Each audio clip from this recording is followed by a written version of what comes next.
ይዛውታልና ከዚህ እንቀጥላለን። እሺ ቢስሚላህ ሰላቱ ሰላም ዐላ ረሱሊላህ ሰለላሁ ዐለይሂ ወሰለም። እንግዲህ ቅድም ካቆምኩበት እቀጥላለሁ። ፈስቢር ሊሁክሚ ረቢከ ወላ ቱጢዕ ሚንሁም አቲመን አው ከፉራ ብለን ነበር ያቆምነው።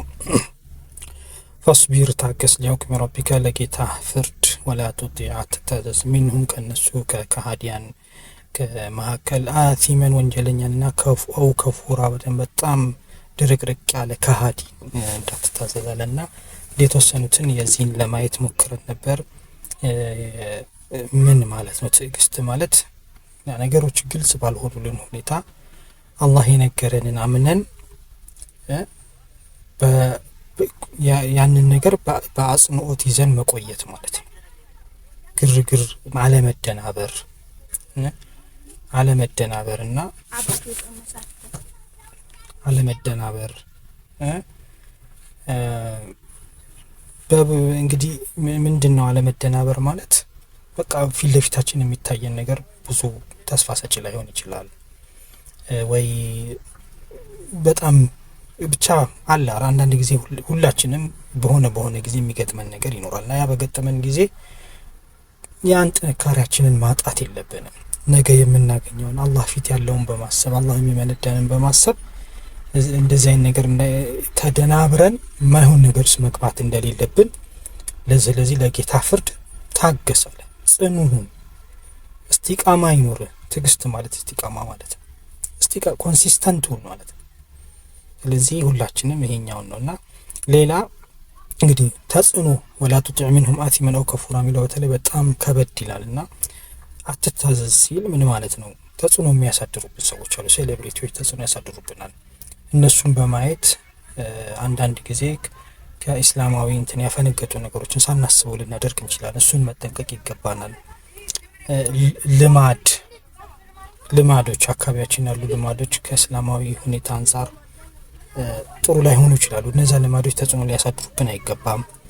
የሚያላግጥ ሰው ሊኖር ይችላል። ሙድ የሚይዝብን ሰው ሊኖር ይችላል። በዛ ሙድ ምክንያት ሙድ እንዳይያዝብን ብለን ማድረግ የሚገባንን ከማድረግ መቆጠብ፣ ማድረግ የሌለብንም ደግሞ ማድረግ አይኖርብንም። እነዚህ ወላ ቱጢዕ ሚንሁም አቲመን አው ከፉራ ውስጥ ይገባሉ በሙሉ። አንዳንድ ጊዜ ስራ ላይ ለምሳሌ አቋራጭ መንገድ ተከትሎ የሆነ ሰው ሲከብር እናያለን። ያንን እኛም አይተን በዛ መልኩ ተከትዬ እኔ ልክበር ማለት የለብንም። ትዕግስት ነው ይሄ ሁሉ ትዕግስት ይፈልጋል። እነዚህ በሙሉ መታገስ።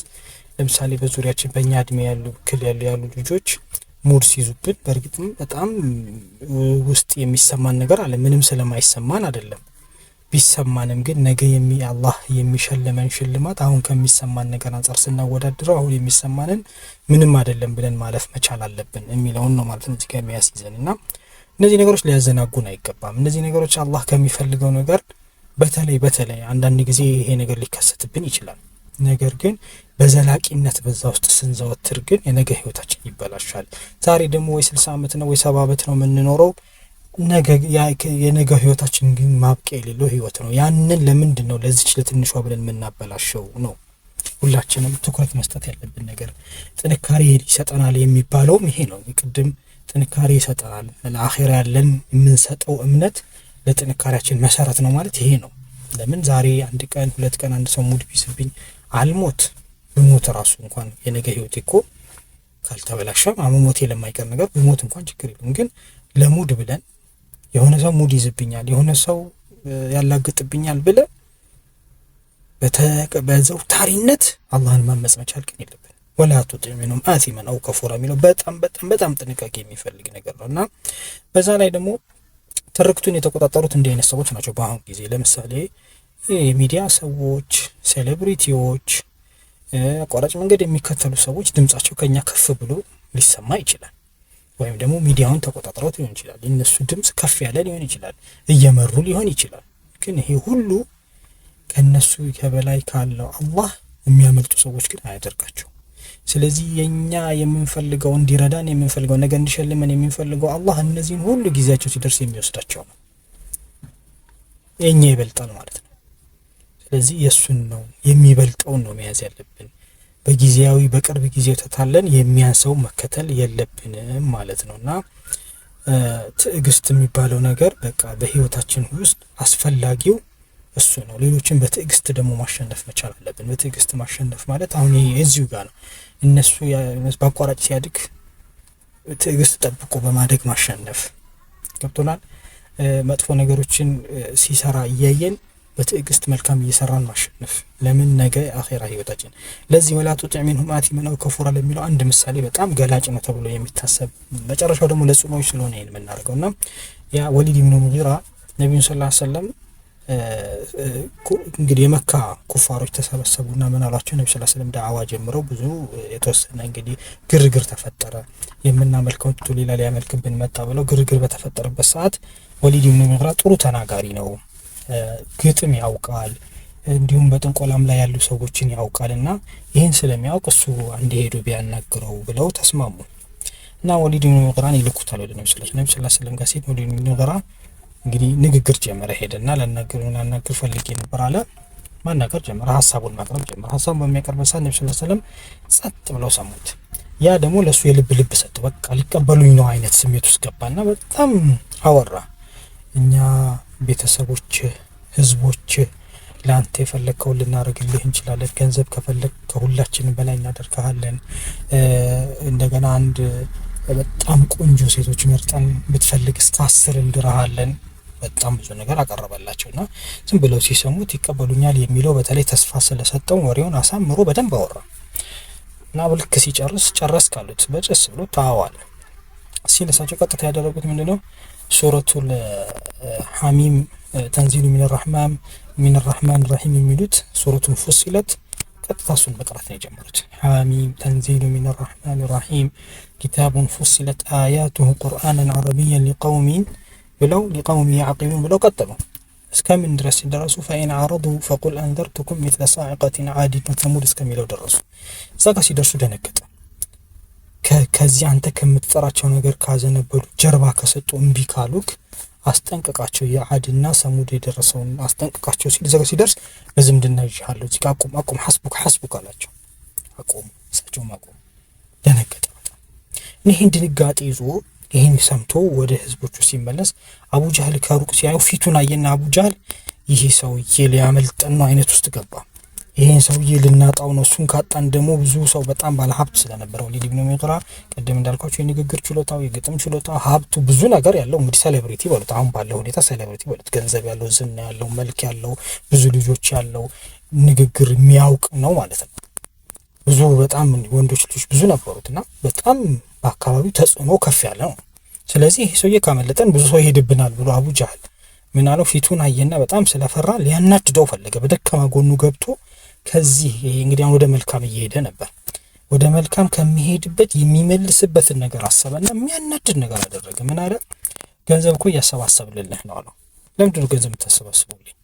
መሐመድ ጋር ሄደህ ትንሽ የሚበላ ነገር ሲጠጥ በሱ ምክንያት ወደሱ ልትገባለት ነው አለው። እኔ የመካ ሀብታም ለኔ ነው የምታሰባስቡት አለ። ተናደደ። በደካማ ጎኑ ነው የገባበት። ለምን? እኔ ባለ ሀብት ነኝ፣ ከማንም አልፈልግም፣ የራሴ አለኝ የሚለውን ይሄ ድክመቱ መሆኑን አውቋል ማለት ነው አቡ ጀህል። በዚህ በኩል ገባና እንዲህ ስናደርግ እንዴት ለኔ እንደውም በቃ ብሎ መሳደብ ጀመረ። ይህ ሰውዬ ውስጡ ላይ አምኖ ነበር። ማመኑንም የሚገልጽ ቀጥሎ ግን ምን አለው? አቡ ጀህል ወደ ራሱ ታርጌት እንደገባለት ሲያውቅ ከዚህ በኋላ የትም አይሄድም ብሎ ባሰበ ሰዓት እንዴት አገኘኸው ግን አለው። እንዴት ነው የነበራችሁ ወሬ ሲለው ምሎ ነው የተናገረው። ወሊድ ኢብኑ ሙጊራ ምሎ ምን አለ? የሚያወራው ነገር ግጥምም አይደለም ጥንቆላም አይደለም፣ የተለየ ነገር ነው። ማንም አይነት ጽሁፍ ቢመጣ ማንም ቢመጣ የማያሸንፈው አሸናፊ የሆነ ነገር ነው ይዞ የመጣው። ይህ ማለት እንግዲህ አረጋግጧል፣ ትክክለኛ መሆኑ ነገር አውቋል። ግን ያ ሰውዬ በደካማ ጎኑ ገባና ይሄ ስሜቱን ኮረኮረው። አንዳንድ ስሜቶች አሉ ብዙዎቻችን የምንሸነፍባቸው በሆነ ነገር። ይሄ ሰውዬ በዚህ ነው የሚሸነፈው፣ በዚህ በኩል ገባና ምን አለው? ይሄን ግን ለህዝቦች እንዳትነግራለሁ፣ ሌላ ነገር ፈጠር። አሁን ለአቡ ጀህል ነው እንግዲህ ሁለቱም ይሄን ነገር ቀለው ቅድም ከፍሩ ማለት አኛችሁት ካዲ ማለት እያወቀ ይሄ ለህዝቦች እንዳትነግር፣ ሌላ ነገር ፈጠር፣ ወይ ጥንቆላ ነው በል ወይ የሆነ ነገር ነው በል፣ እሺ አስብበታለሁ አለ። አሁን እዚህ ጋር ያመጣሁት እኔ ለምንድን ነው ወሊድ ኢብኑ ሙጊራ እንግዲህ ልቡ ለስለስ ሊል ባለበት ሰዓት ያ ጓደኛው በደካማ ጎኑ ገባና አናዶ ከትክክለኛ መንገድ እንዲርቅ አድርገው። አንዳንዴ እኛም መልካም ስራዎች ልንሰራ እናስብና የሆነ ሰው ሲያናድደን ያን መልካም ስራ አልሰራም እንልበት አጋጣሚ ይችላል። ወላ ቱጢዕ ሚንሁም አሲመን አው ከፉራ የሚለው ውስጥ ይገባል። መጠንቀቅ መቻል አለብን። ይህን ስል ሁልጊዜ ካፊሮች ብቻ ላይሆኑ ይችላል። ሙስሊም ጋር ሆነን በአንዳንድ ምክንያቶች እንግዲህ ያው ሁላችንም ስሜት አለን። ስሜታችንን እንዴት መግራት እንዳለብን ብዙ ስልጠናዎች ያስፈልጉናል። ወደ ቁርአን መጠጋት ያስፈልገናል። የቁርአንን ያህል ስሜታችንን መግራት የሚችል መጽሐፍ ከምድር ላይ አናገኝም። በዛ መልኩ ራሳችንን እስክናለማምድ ግን የሆኑ ጊዜዎች በዘውታሪነት ቅድም እንዳልኳችሁ አላህ ዘንድ በጣም መጥፎ ነገር ዘውታሪነት ነው። በመጥፎ ነገር ስንዘወትር ነው። በሆኑ ጊዜያቶች እንኳን የሆነ ነገር ቢደርስብን ከሱ ትምህርት ወስደን እያረምን ራሳችንን እያስተካከልን የምንሄድ ከሆነ ልፋት ላይ ነን። አላህ ልፋታችንን አይቶ ኢንሻአላህ ይቀበለናል። ግን በዘውታሪነት መቀጠል ነው አሲምና ከፉር የሚያስብለን። አሁን ይሄ ሰውዬ በዘውታሪነት ከሃዲ ስላደረገው ነው ከዛ በኋላ አልቀበልም ማለት በቃ ካደ። በዛች ሞመንት በስሜቱን እንትን ብሎ በኋላ ላይ ቢመለስ አላህ ሊቀበለው ይችል ነበር። ተውበት ይቀበላል፣ አላህ ይቀበለዋል። እኛም በዘውታሪነት ካልሆንን የሆኑ ጊዜ የሚከሰቱ ነገሮች ይዘን በዛው እንዳንጠፋ ነው ይሄን ማመጣው እንጂ አንድ ጊዜ አውቀን እንሳሳት እያልኩ አይደለም።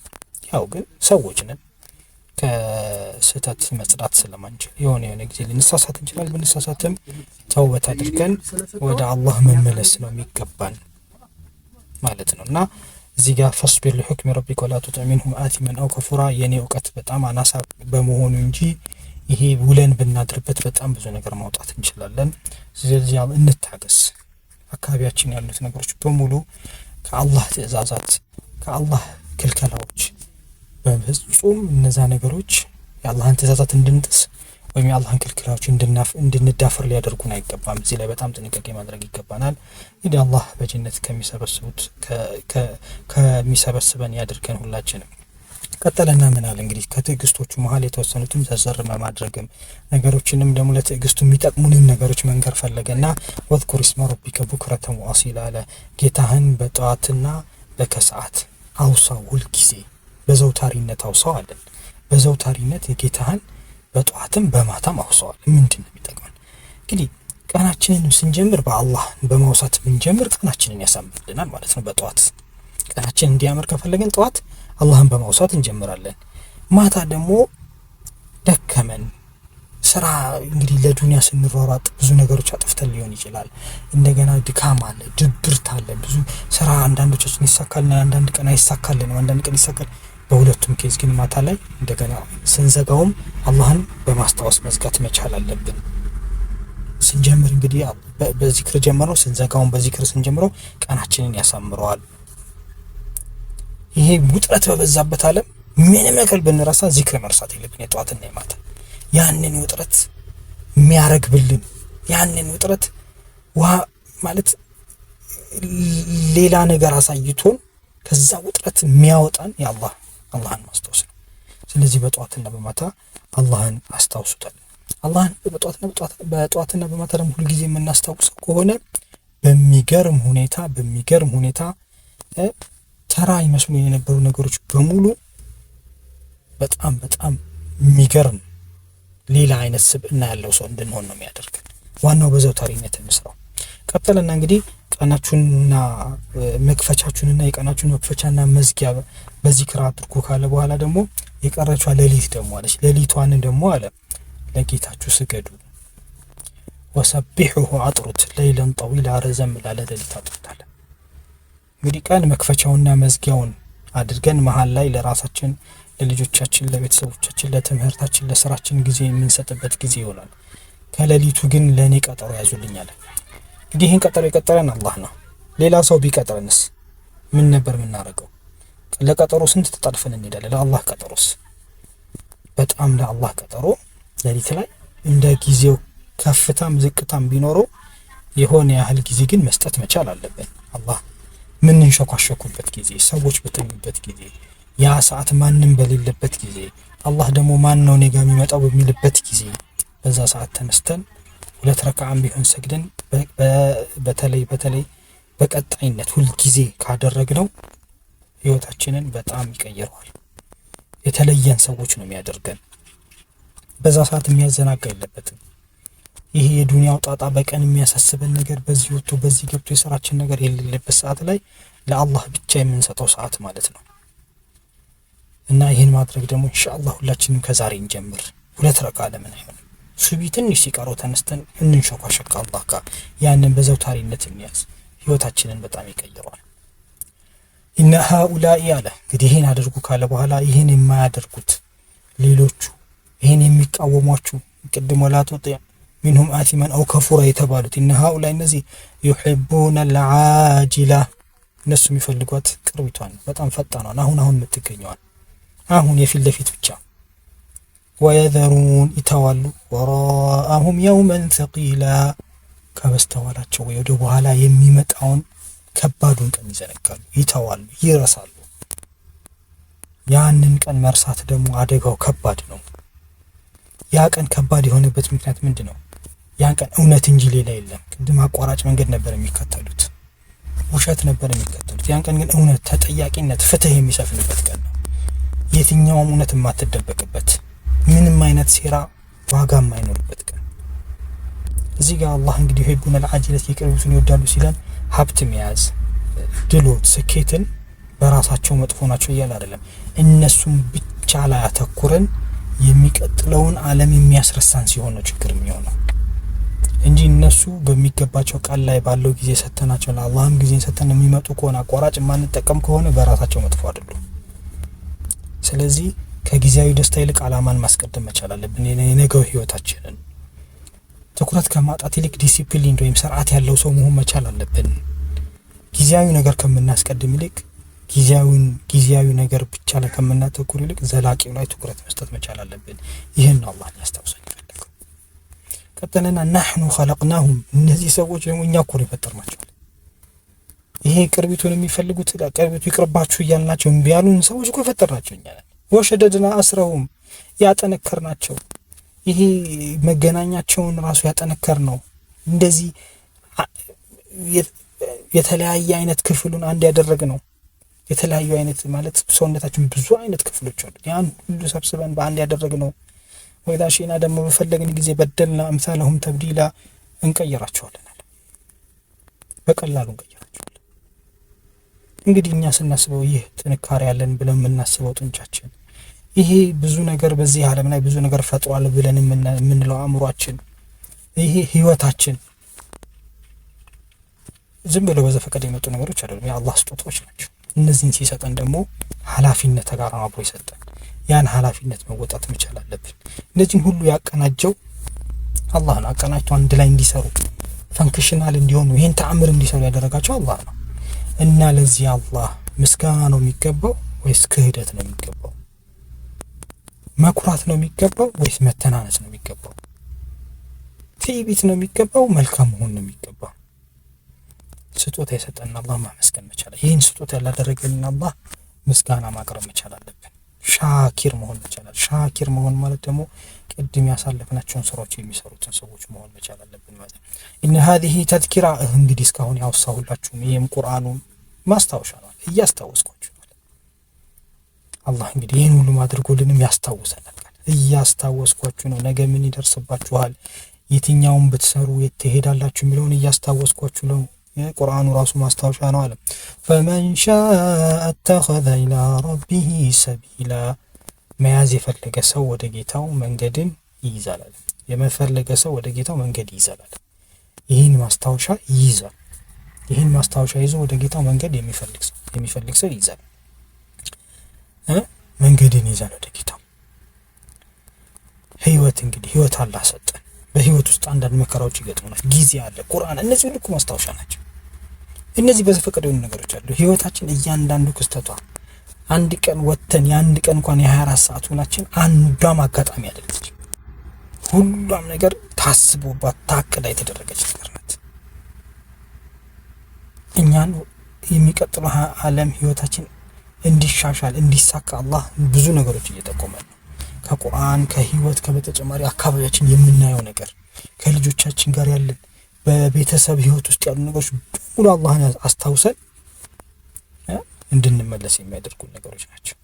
ስለዚህ ኃላፊነት ወስደን መምረጥም ያለብን እኛ ነን። ምርጫው የኛ ነው። ወይ ሻኪር ሆኖ መምረጥ ነው ወይ ደግሞ ከፉር መሆን ነው። አላህ ከሻኪሮች ያደርገን ማለት ነው። አንዳንድ ቀን በጣም የባዶነት ስሜት ሊሰማን ይችላል። ወደ አላህ መመለስ መቻል አንድ ወደ አላህ የምናደርገው መንገድ አላህ በሩን ሊከፍትልን በቂ ነው። ትንሽ ነው ከኛ የሚፈልገው። እኛም ብያልን እያመለጥን እንጂ እሱ ትንሽ ነው የሚፈልገው። ስለዚህ ስህተት ልንሰራ እንችላለን። ስህተት ላይ አንዘውትር ነው ትልቁ ነገር። አላህ እንግዲህ ማስታወሻውን ከሚጠቀሙት ያደርገን። ከዛ ወማ ተሻኡነ ኢላ አየሻ አላህ ኢነላህ ካነ ዓሊመን ሐኪማ አለ። እናንተ የምትፈልጉት ነገር የለም አላህ በአላህ ፍላጎት ውስጥ ብትሆኑ እንጂ። ኢነላህ አላህ ደግሞ በፍላጎት ውስጥ የሆናችሁት አላህ ደግሞ ዓሊመን አዋቂ ነው፣ ሐኪመን ጥበበኛ ነው። ስለዚህ በመልካም እጅ ላይ ነው ያላችሁት ማለት ነው። ወይም ደግሞ በአዋቂና በጥበበኛው ፍላጎት ውስጥ ነው ያላችሁት። እኛ አናውቅም። እኛ ፍላጎት ለዛ ነው አላህ ይህን ሁሉ የሚነግረን። የኛ ፍላጎት ውስን ነው፣ የኛ እይታ ውስን ነው፣ የኛ እውቀት ውስን ነው፣ የኛ ጥበብ ውስን ነው። ስለዚህ ይህ ጥበበኛ አዋቂ የሆነው አላህ የሚፈልገውን ነገር ነው መፈለግ የሚገባ፣ የኛ ፍላጎት ውስን ስለሆነ ማለት ነው።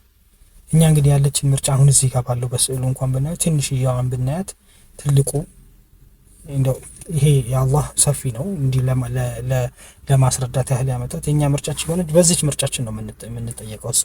ሌላው ከምርጫችን ውጭ ባለው አንጠየቅም። ግን እሷን ምርጫ አላህ የሚፈልጋትን ምርጫ ብናደርጋት ነው የሚያዋጣ። አላህ ስለነገረን ማለት ነው በዚህ በኩል ሄዱ ብሎ። ስለዚህ የእሱ ምርጫ ይሻለናል ከኛ ምርጫ ይልቅ ማለት ነው። ቀጠለና يدخل من يشاء في رحمته مزقው والظالمين عد لهم عذابا أليما الله يفلقن ሰው በረህመቱ ያስገባል። ያ ሰውየው ረህመት ይፈልጋል አይፈልግም? ለፈለገ ሰው አላህ ያስገባል። አልፈልግም ላለ ሰው ነው አላህ የፈለገን ሰው አላህ በዝነቱ ያስገባል። والظالمين በደለኞች እምቢ ያሉት ይህን የማይፈልጉት ግን አዓደ ለሁም ለነሱ አዘጋጀላቸው አዛበን አሊማ አሳማሚ ቅጣትን አዘጋጅቶላቸዋል አለ። አላህ ይጠብቀን። እንግዲህ አላህን እዝነት ለማግኘት የሚያስፈልጉን ሰላታችንን በጊዜያችን መስገዳችን፣ አላህ ካዘዘን ውስጥ ትዕግስተኛ መሆናችን፣ ወደ አላህ መጣራታችን፣ ተውበት ማድረጋችን፣ አላህ ስሩ ያላቸውን ነገሮች መስራታችን የእሱን የተውበት የእዝነት በር ማንኳኳያ ናቸው። ካንኳኳን ደግሞ አላህ ይከፍትልናል። አላንኳኳም ያልንቀል ነው ነገር የሚበላሽ። ያላንኳኳ ሰው አይከፍትለት፣ ካንኳኳን ግን ይከፍትልናል። ስለዚህ ምርጫው የኛ ነው። አልፈልግም በዳይ ነው መሆኑ፣ ማንኳኳት አልፈልግም። ቲቢት ከያዘኝ ሰዎችን የሚበድል ከሆነ ፍትሃዊ መሆን ማልሆን ከሆነ ግን እንግዲህ አላህ አልፈለግም። ምርጫ ያቺ በሰጠን ምርጫ ይጠይቀናል ባልናት ምርጫ በዛች ምርጫችን ሄደን ማንኳኳት ወይ አለማንኳኳት መምረጥ ነው። አንኳኳለሁ ካልን በሩ ይከፈታል፣ አላንኳኳም ካልን በሩ አይከፈትም። አላህ በእዝነቱ ሊቀበለን ይፈልጋል። ሁልጊዜ ዝግጁ ነው፣ ኑልኝ ነው የሚለን። በዛ እዝነት ደግሞ ለመግባት ከኛ የሚፈልገው እርምጃ ብቻ ነው። ያን ማድረግ ከቻልን አላህ ይቀበለናል።